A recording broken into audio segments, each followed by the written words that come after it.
Assalamualaikum warahmatullahi wabarakatuh guys. Ketemu lagi bersama saya Ratu Eka BKJ, tentunya di channelnya Ratu Eka BKJ. Super Eka, solusi atasi masalah tanpa gelisah. Tentunya Ratu Eka BKJ akan memberikan konten-konten yang informatif dan juga inspiratif, motivatif dari berbagai argumentasi, dari berbagai sudut pandang, dari berbagai angle yang akan kita bahas.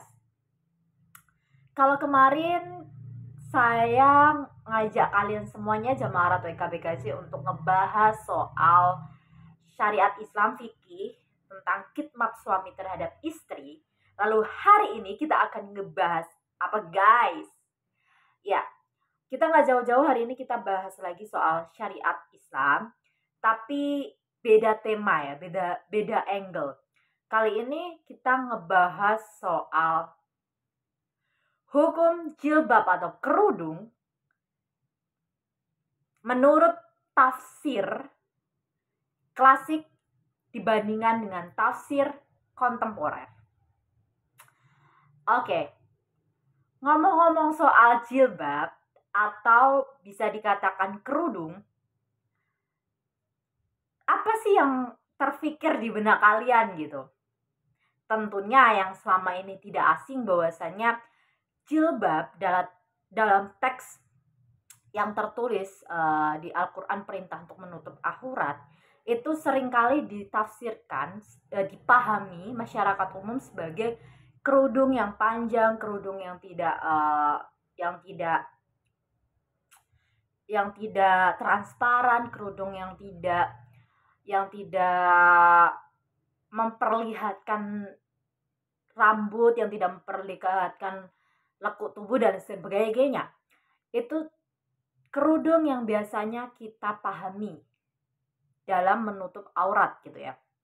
Nah, lalu apakah seperti itu ataukah sebaliknya, ataukah ada angle pemikiran lain, penafsiran lain yang berbeda yang belum tentu pernah kalian dengarkan? Kalian bisa mungkin sepakat pada salah satu pendapat ataupun pendapat yang baru, ataupun kalian kurang sepakat.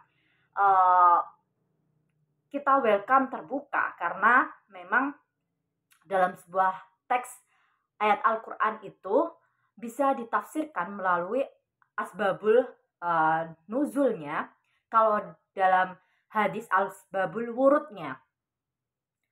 Sehingga penafsiran-penafsiran ini ada yang menafsirkan secara tekstual, ada yang menafsirkan secara kontekstual, dan ada juga yang menafsirkan sama-sama kontekstual tapi beda penerapan gitu, beda aplikatif gitu.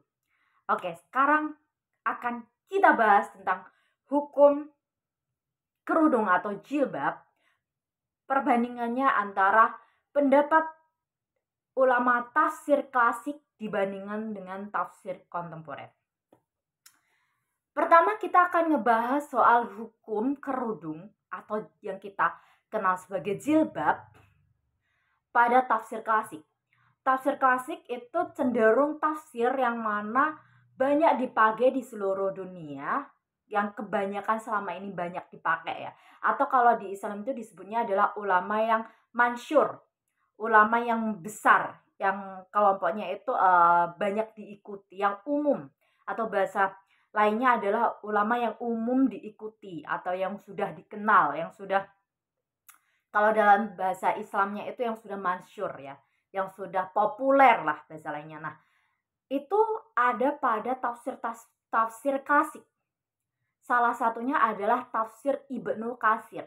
Nah, dalam tafsir Ibnu Katsir, kitab tafsir Ibnu Katsir dan ulama-ulama semasanya itu menafsirkan perintah di Al-Quran dalam kewajiban menutup aurat bagi perempuan atau kewajiban menggunakan jilbab itu dalam penafsiran ulama klasik, salah satunya seperti di kitab Ibnu Katsir, itu ditafsirkan sebagai jilbab itu adalah kerudung yang panjang, kerudung yang sampai bawah dada, yang menutup aurat, menutup rambut, menutup leher, menutup menutup dada tidak transparan, dan juga sebagai kerudung yang tidak memperlihatkan lekuk tubuh gitu ya.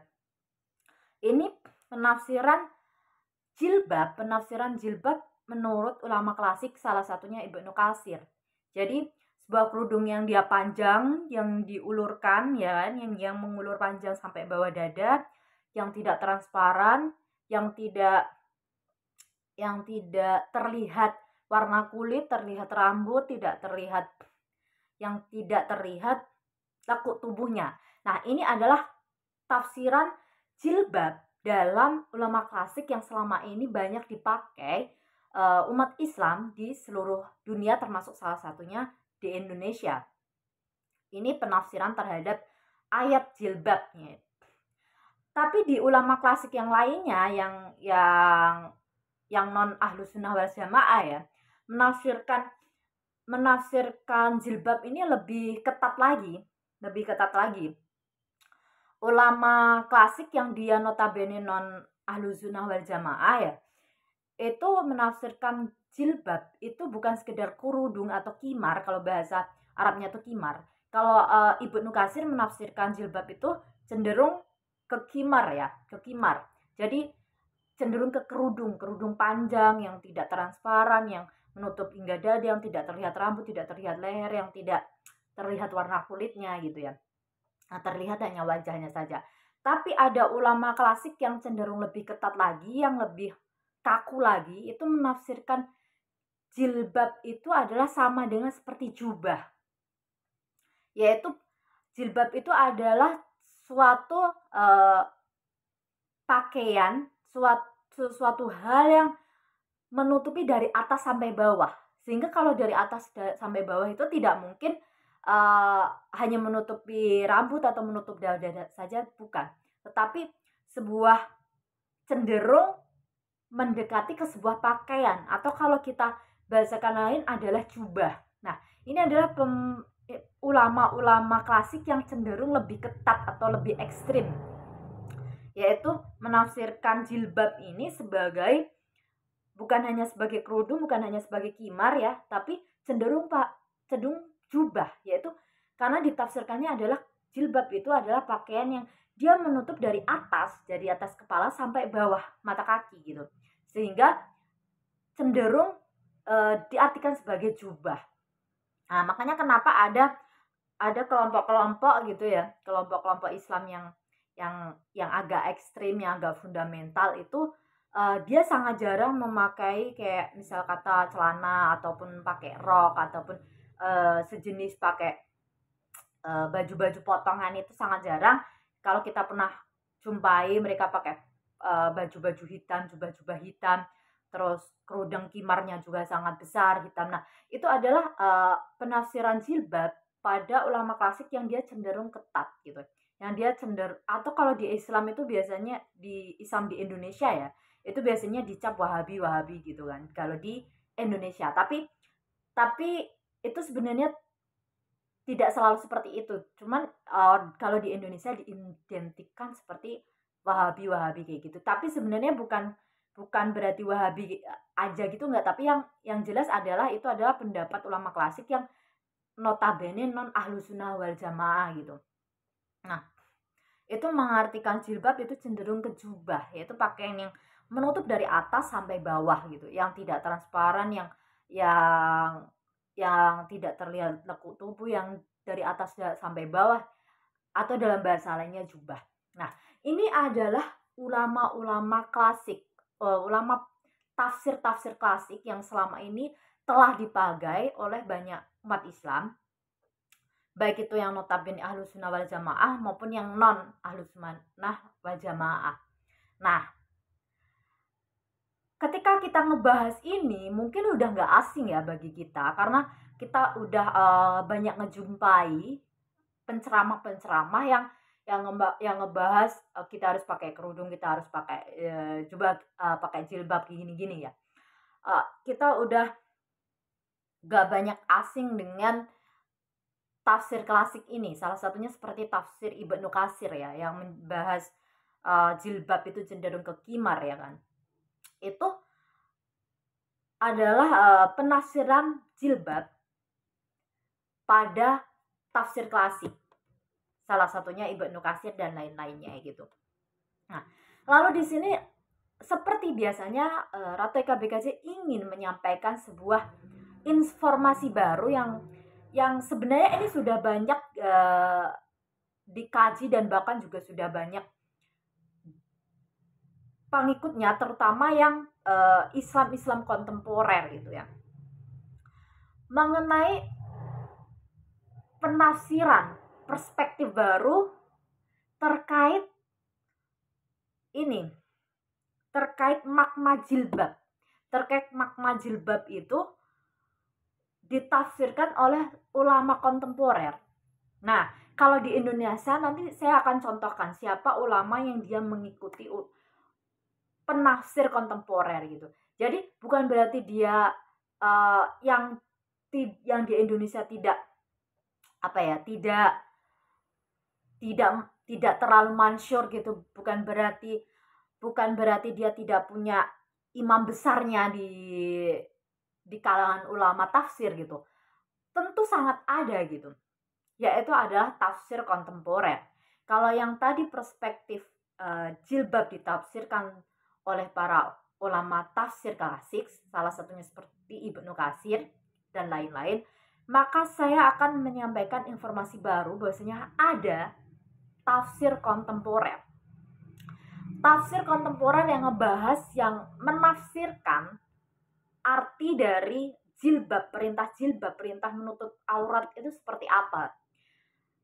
Pendapat dari tafsir kontemporer itu berasal dari Aminah Wadud dan Fazlur Rahman. Beliau adalah ulama kontemporer. Aminah Wadud seorang perempuan yang dia menjadi ulama tafsir dan juga filsafat juga, cendekiawan muslim. Fazlur Rahman pun juga dia ulama tafsir kontemporer, laki-laki ya, dia laki-laki dan juga seorang pemikir filsafat dan juga seorang cendekiawan muslim.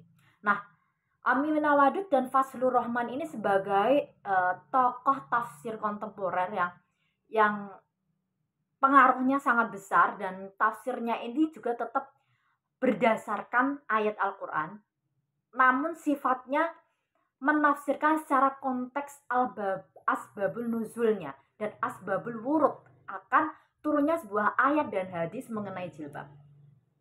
Kalau tafsir klasik itu cenderung menafsirkannya itu secara teksnya, secara pakem gitu ya, secara pakemnya. Sedangkan kalau tafsir kontemporer ini adalah menafsirkan secara kontekstual, asbabul nuzul dan asbabul wurudnya. Nah, menurut pendapat Aminah Wadud dan Fazlur Rahman, bahwasanya jilbab itu bukan diartikan sebagai kerudung maupun jubah, bukan sebuah kain ataupun sejenis apapun yang harus menutupi kepala, yang harus menutupi rambut, bukan. Tapi Fazlur Rahman dan Aminah Wadud, tafsir kontemporer ini menafsirkan ayat terkait menutup aurat ataupun jilbab ini, dia mengambil asbabul nuzul dan asbabul wurud, turunnya ayat dan juga penyampaian hadis soal ini. Turunnya ayat soal ini dulu, sejarahnya adalah saat zaman Rasulullah itu, sebelum datangnya Islam, itu banyak perempuan-perempuan itu yang dia tidak terjaga gitu. Maksudnya tidak terjaga di sini ada zaman dulu itu, zaman Jahiliyah, seorang laki-laki itu banyak memiliki budak atau bahasa lainnya selir yang bahkan ratusan ribuan gitu. Yang dia bukan perempuan sahnya gitulah intinya. Itu zaman Jahiliyah lah. Allah mendatangkan ayat ini itu karena pada zaman Jahiliyah dulu perempuan itu dia tidak terjaga gitu. Dia tidak aman gitu. Dia cenderung mengalami sebuah tindakan-tindakan yang sifatnya tidak aman terhadap ifah gitu, perempuan itu gitu. Ifah itu seperti sejenis bahasa lainnya adalah harga diri perempuan gitu. Itu tidak terjaga gitu. Makanya Allah menurunkan ayat untuk perintah menggunakan jilbab itu pada saat itu agar si istri Rasulullah itu menjadi pembeda pembeda dengan perempuan yang tidak terjaga gitu. Jadi turunnya jilbab di situ adalah untuk supaya istri Rasulullah itu diperintahkan untuk mengenakan suatu jenis pakaian, ini sifatnya umum ya kalau dalam tafsir kontemporer, yang dia bisa terjaga gitu, yang dia bisa membedakan dengan perempuan yang terjaga dan tidak terjaga gitu, agar istri Rasulullah ini termasuk menjadi perempuan yang terjaga gitu, sehingga dia tidak uh, dipandang oleh orang-orang jahiliyah itu sebagai perempuan yang tidak terjaga, sehingga dia bisa bisa diperlakukan tidak aman gitu. Nah, karena asbabul nuzul ini, turunnya ayat Al-Qur'an itu karena untuk perintah Allah kepada Rasulullah supaya istri-istri Rasulullah mengenakan jilbab agar dia lebih terjaga gitu ya, menjadi yang agar lebih terjaga, lebih aman untuk membedakan dengan perempuan-perempuan yang tidak terjaga. Maka Fazlur Rahman dan Aminah Wadud menafsirkan bahwasanya sejenis pakaian jilbab itu berarti bukan harus selalu kerudung, bukan harus sesuatu yang selalu menutup kepala.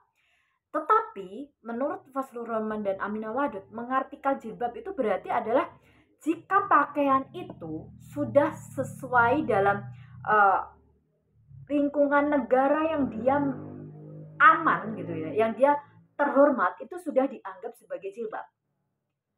Gimana? Paham gak guys? Jadi gini maksudnya. Jika di suatu negara itu ada suatu pakaian, jenis pakaian, yang pakaian itu ketika masyarakat umum memandang di situ, perempuan ini udah dianggap terjaga kehormatannya gitu loh. Itu juga dianggap sudah jilbab. Jadi tidak harus dalam bentuk kerudung jilbab itu. Tapi pakaian yang dia dianggap dia bukan cewek nakal gitulah bahasanya. Bahasa gampangnya. Itu ditafsirkan sebagai jilbab. Contoh misalnya gini. Misalnya di Indonesia, perempuan yang dianggap nakal itu adalah perempuan misalnya yang pakai rok di atas lutut misalnya. Nah, ini berarti diartikan dia belum pakai jilbab. Misalnya di Indonesia itu masyarakat umum semuanya itu menilai dan juga memandang dan tidak peluang untuk merendahkan gitu, tidak merendahkan perempuan gitu, peluang perempuan untuk direndahkan itu tidak terjadi gitu. Misalnya di Indonesia itu adalah perempuan yang katakanlah nih menggunakan pakaian yang misalnya tidak yang celana panjang misalnya atau rok panjang, terus pakai kaos asalkan tidak ketat misalnya, terus ataupun pakai selendang misalnya, kerudung yang bentuk selendang itu yang biasanya dipakai Yeni Wahid yang lehernya kelihatan itu udah dianggap terhormat oleh masyarakat secara umum, udah terjaga ifahnya, berarti itu jilbab. Makanya kenapa kalau di Indonesia yang mengikuti ulama kontemporer, tafsir kontemporer yang dicetuskan oleh penafsir kontemporer itu salah satunya adalah Mufasir Quraisy Shihab, abinya Najwa Shihab. Itu makanya beliau pernah menulis dalam sebuah buku dan pernah menyampaikan di ceramahnya yang sempat pernah kontroversi itu kan. Nah, itu sebenarnya beliau adalah mengikuti tafsir kontemporer, karena dalam tafsir kontemporer itu menafsirkan ayat secara konteksnya. Makanya abinya Najwa Shihab atau Mufasir Quraisy Shihab itu, beliau tidak mengatakan jilbabnya itu yang tidak wajib, bukan, tapi bentuk jilbabnya ini loh. Nah, kalau dalam tafsir kontemporer itu adalah bentuk jilbab itu tidak harus selalu sesuatu yang menutupi kepala gitu, tetapi sesuatu yang itu dianggap sebagai sudah perempuan itu sudah terlihat sebagai terhormat gitu ya, terjaga, itu juga sudah sebagai jilbab. Nah, gitu. Jadi salah satu ulama besar di Indonesia yang mengikuti tafsir kontemporer itu adalah beliau Mufasir Quraisyihab. Kemudian kalau misal tokoh agama lainnya, misalnya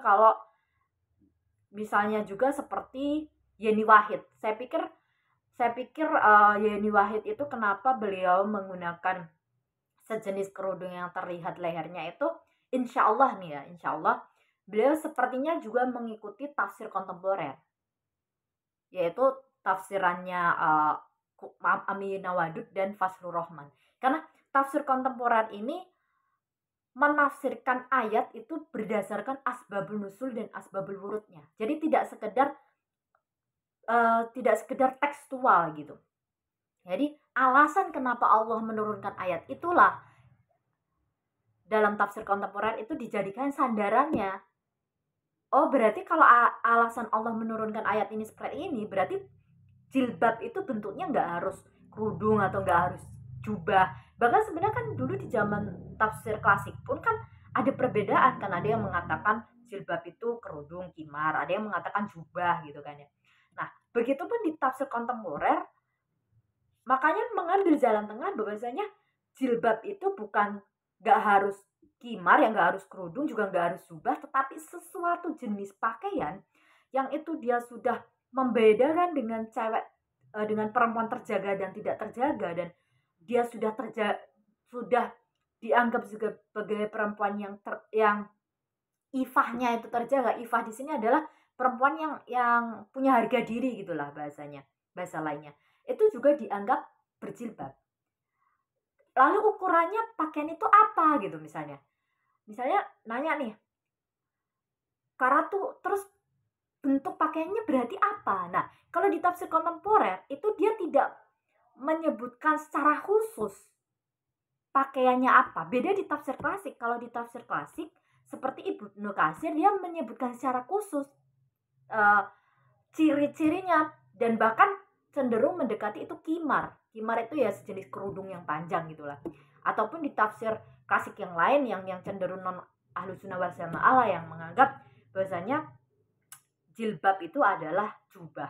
Nah, kalau di tafsir kontemporer itu jilbabnya itu wajib, tapi bentuk jilbabnya ini loh, bentuk jilbabnya itu bukan selalu tidak harus jubah, tidak harus kerudung, tidak harus yang menutup kepala, tapi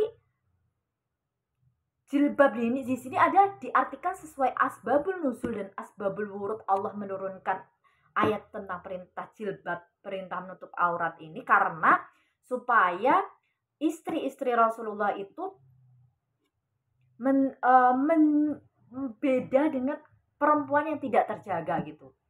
Jadi supaya istri-istri Rasulullah itu ifahnya terjaga gitu, supaya tidak ada peluang laki-laki yang pada zaman jahiliyah dulu itu yang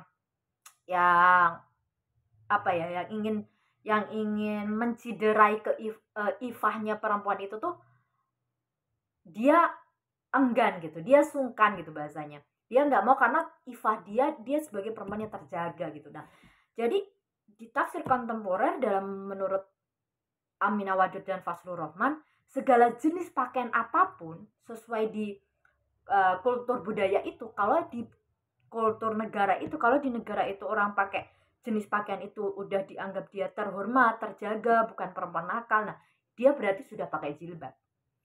Jadi ukurannya bukan dalam bentuk, tapi ukurannya adalah pola culture dan pola pandangan masyarakat umum di situ, bahwasanya orang pakai pakaian itu tuh udah perempuan terhormat, bukan perempuan yang terjaga, bukan gitu, terjaga ifahnya bukan gitu. Kalau itu sudah pakaian yang dia terjaga gitu ya, nah itu berarti dia udah pakai jilbab, walaupun rambutnya terlihat mungkin. Nah, jadi ukurannya terjaga tidak terjaga itu jadi seberapa pandangan umum di situ mengenai perempuan itu kalau menggunakan pakaian itu terjaga nggak gitu. Kalau misal kata ke Jawa misal nih, kok orang yang pakai kebaya dan pakai jari panjang, sanggulan misalnya nih, itu dianggap sudah perempuan terhormat, terus sungkan untuk untuk apa ya bahasanya, untuk menciderai ifahnya ya, itu berarti dia sudah pakai jilbab.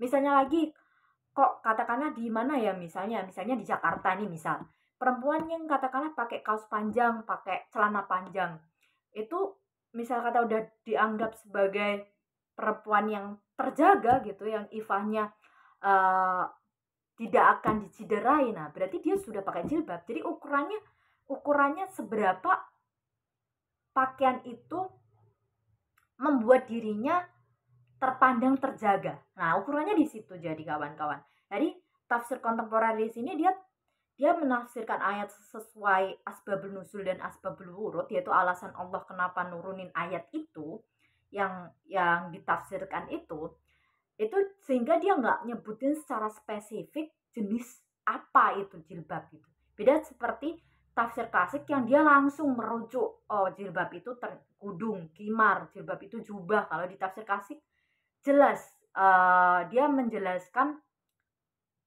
apa namanya bentuk jilbab itu. Tapi kalau di tafsir kontemporer seperti pendapatnya Aminah Wadud Fazlur Rahman, itu yang dibahas bukan bentuknya, tapi seberapa pakaian itu sudah dianggap sebagai perempuan yang terjaga ifahnya.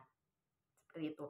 Makanya kenapa Najwa Shihab tidak menggunakan jilbab itu, abinya tidak mempersalahkan. Itu saya pikir ya, dalam analisa saya,